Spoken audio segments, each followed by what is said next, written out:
Well, what do we have here? I wouldn't struggle if I were you, kid. Those things only get tighter. Now, what's a beaut like you doing in... Now, what's a beaut like you doing in this deep in the forest? Usually, the more brutish hybrids live in this deep. You know, your harpies, your manticores, your echidnas. So, what's a small little lagomore like you doing here? And cut you down? Oh, why would I do that? You fetch a pretty penny in the marketplace. Tell you what, if you answer my question, I'll consider it. So I ask you again. What is a little runt like you doing so deep in these woods? Running? Well, yeah, no kidding. A small thing like you ought to have been chased by something by now. So what was chasing you? Or, given your rarity in these parts, maybe I should ask, who was chasing you? The king sent men to capture you? Figures. You don't see many lagomores nowadays.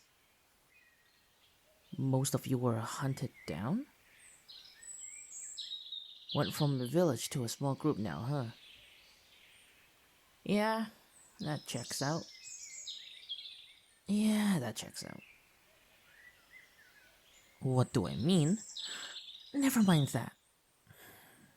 Fine, I'll cut you down. But you have to promise not to run away. I want to keep talking to you about something. Promise? Alright, hang on. And brace your head.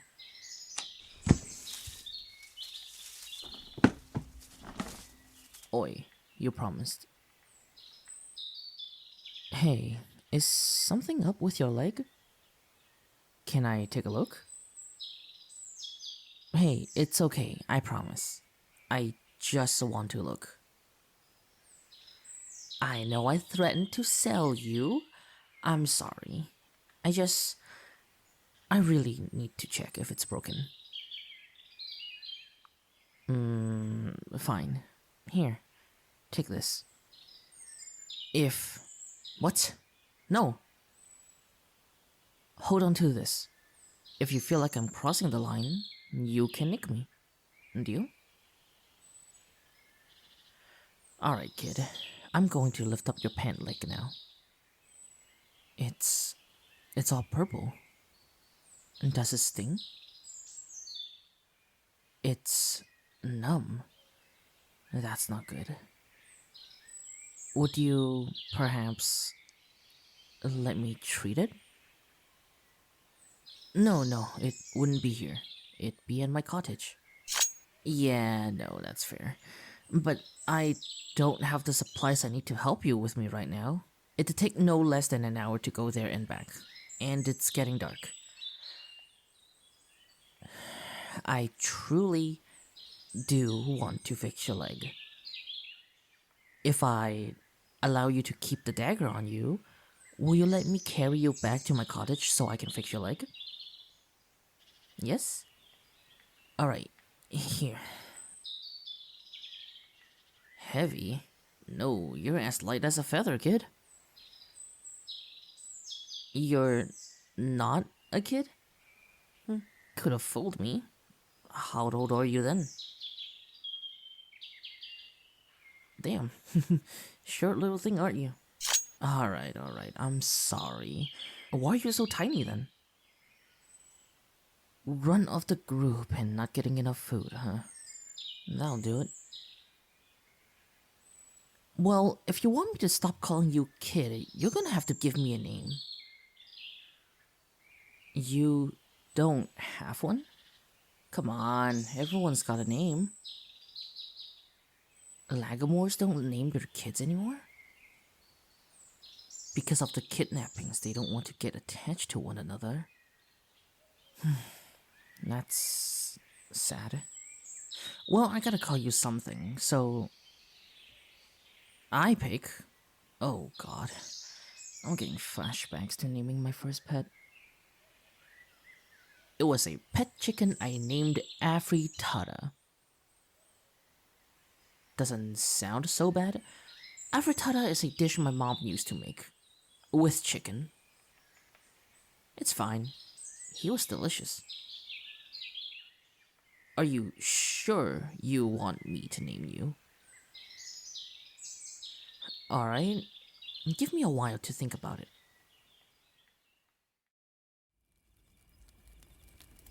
There, all done. Gotta say, you took it like a champ. Not a peep out of you while I was realigning your leg. Used to it?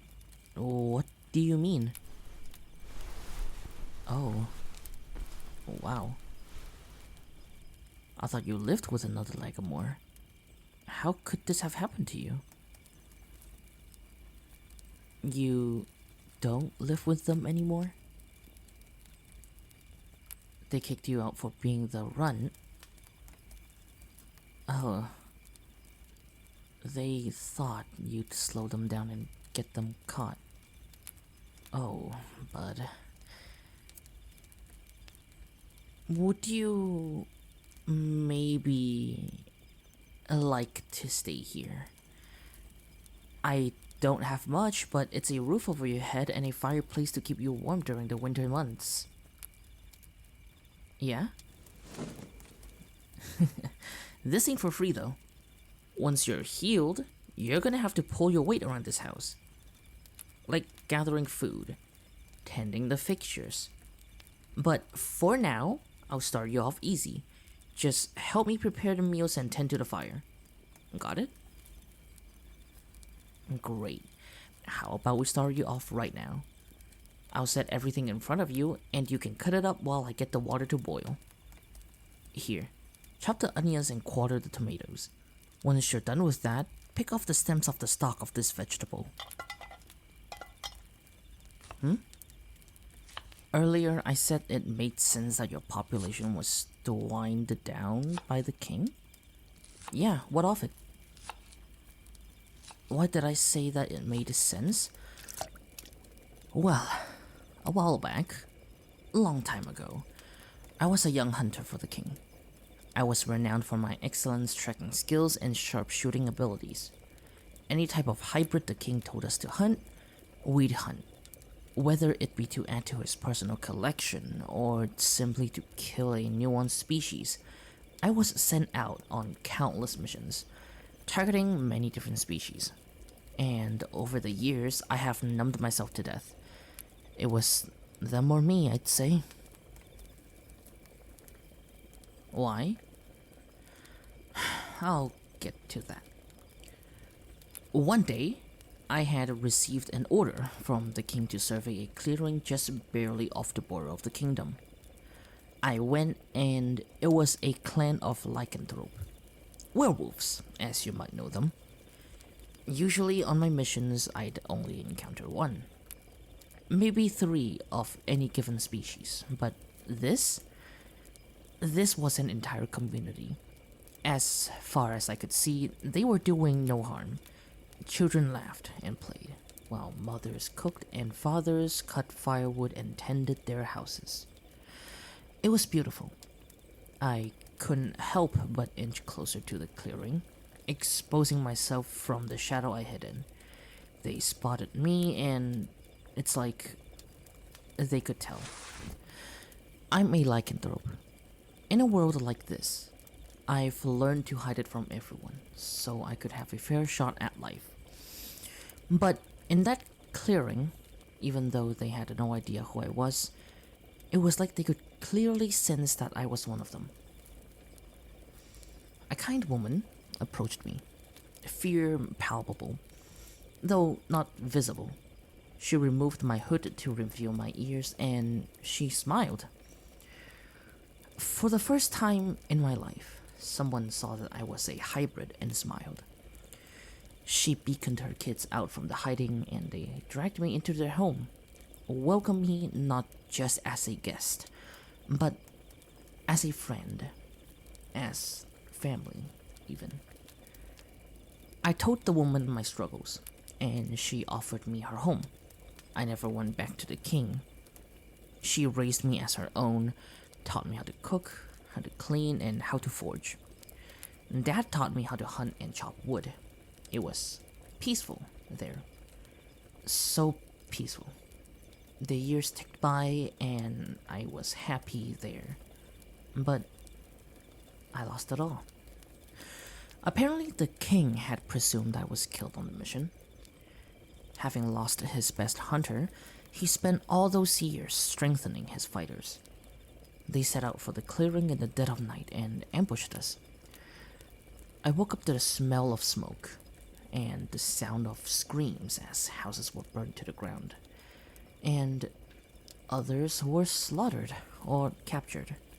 I tried escaping with my family, but it all just happened too fast. My father had already gone out to fight the troops.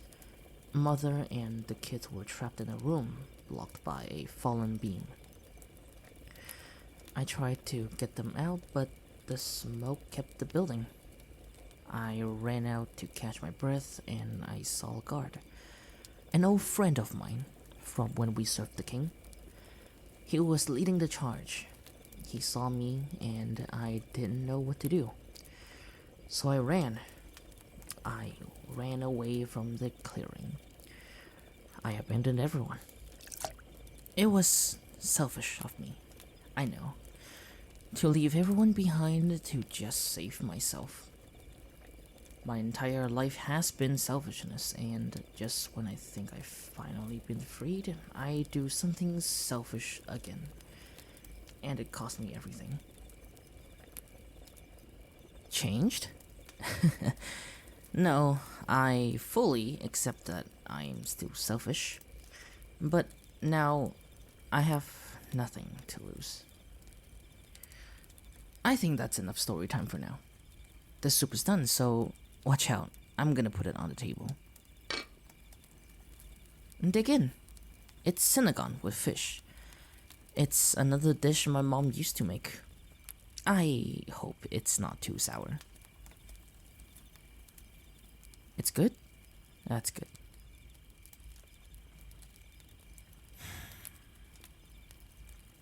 Kaya. Your name. I want your name to be Kaya. It means capable. Suitable name for a strong-willed little thing like yourself. My name? Well, I have two. In the kingdom, I was known as Salo. I don't remember what I got it, but I remember picking it off of some random shop I passed by. And out in the clearing, Mother gave me a new name. Duck Dog. Like a mother's heartbeat, she'd tell me. I think that's enough questions for today. Your bed is over there. Go ahead and get some rest. I'll clean up the table. Good night, Kaya.